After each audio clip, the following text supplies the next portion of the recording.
Hi everybody, it's Nick. I hope everybody is well and staying safe and taking care of themselves. In amongst, the mad world that we are living within, the menopause does continue, and it's been interesting because obviously there's a lot of stress and fatigue and angst and anxiety going with the world at the minute.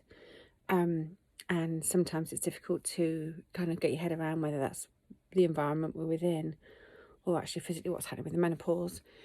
And what I've realised today is that the exhaustion that I'm feeling, I definitely think is to do with the menopause, because the pain has returned in my shoulders, my neck and my lower back is really, really hurting today. Yesterday, actually, and the day before, I started feeling quite nauseous a lot of the time, and today the exhaustion really overtook me, and I got up and I couldn't really get with it.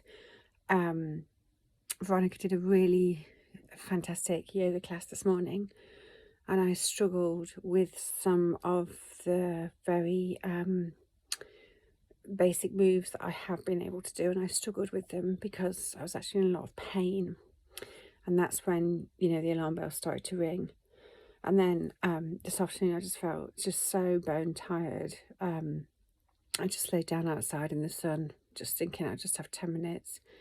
And I was asleep for a couple of hours. And it's now, what time is it? It's like 20 to 8. And I'm laid in bed. And yeah, I'm going to take some painkillers to my back in a minute. And my oestrogen, I think, has definitely dropped because I'm just feeling really exhausted. And I'm sure it's a combination because there's an awful lot going on, isn't there? And I know this sounds like a first world problem. It is a first world problem, doesn't sound like one it is.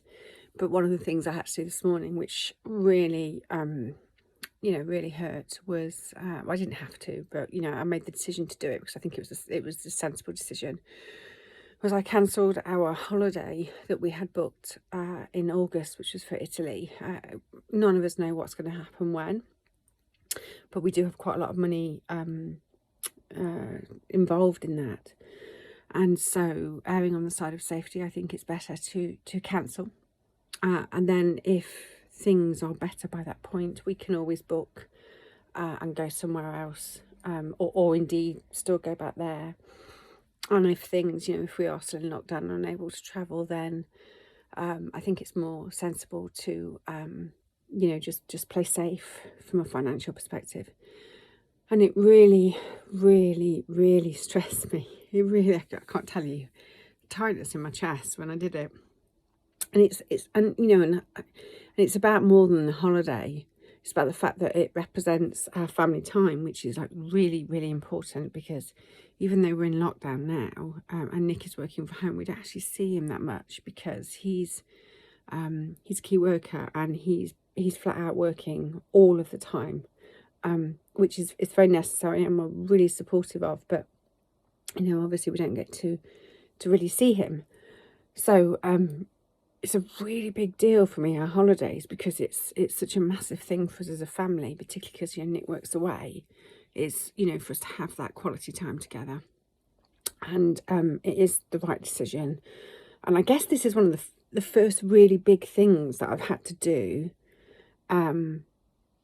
since this has happened, because although we've been in lockdown, because we live in the country, our life to a certain extent has carried on. We still take the dogs out for a walk, we still walk on the fields.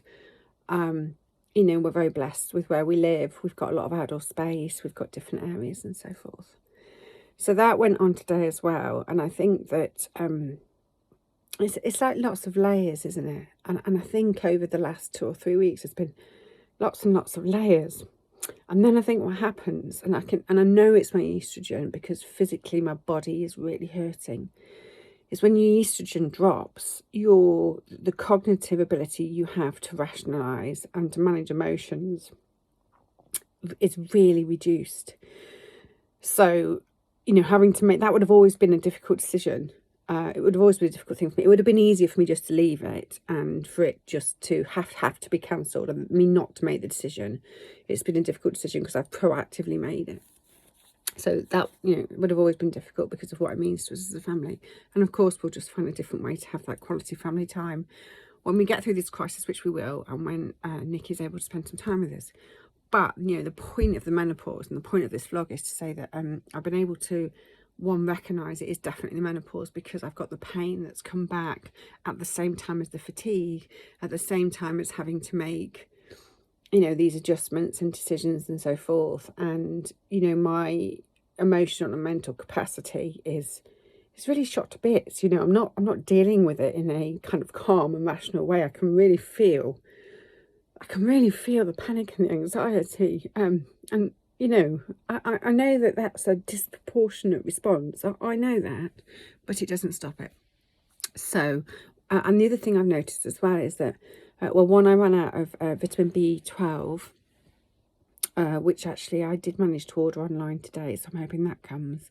So I think that's had a contributing factor because I do take high levels of vitamin B12 every day as part of my, you know, cocktail of managing my menopause.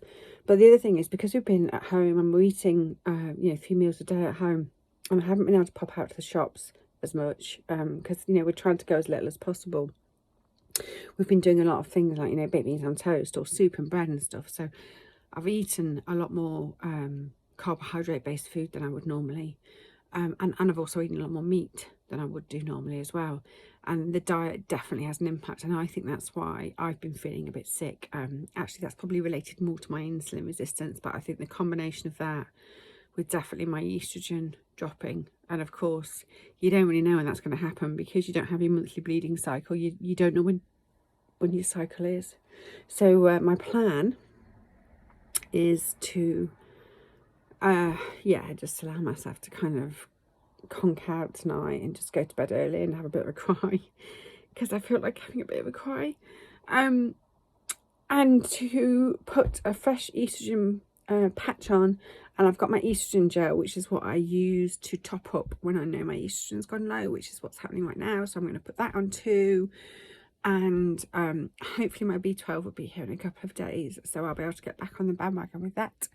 And from tomorrow I will have to go shop in the morning and just go onto a little bit more of a vegetarian, carbohydrate-free diet for a few days in the hope that that helps. So I do have a plan. But just to say that in amongst all of this chaos in the world turning upside down, you know, the menopause does keep going for a lot of women. And it might actually get a bit blurred right now about whether it's the menopause or whether it's the anxiety and angst around us. And I think, yeah, just it's really important to listen to your body, because listening to my body this morning when I was trying to do that yoga and then putting all of the kind of joining the dots, I realised that this isn't about the stuff that's going on. This is actually, I'm going into a hormonal dip. That's what I'm on my way into. I need to take action because otherwise I could end up being really down, feeling exhausted, being stuck in bed. And honestly, I really don't want a hormonal dip in the situation we're in right now. So I just need to be proactive about it. And hopefully these words and sharing this, oh, picture's just fallen off the wall, and if you just heard that, will be of use to other women who will still, I'm sure, going through this. So lots of love. Take care. Bye.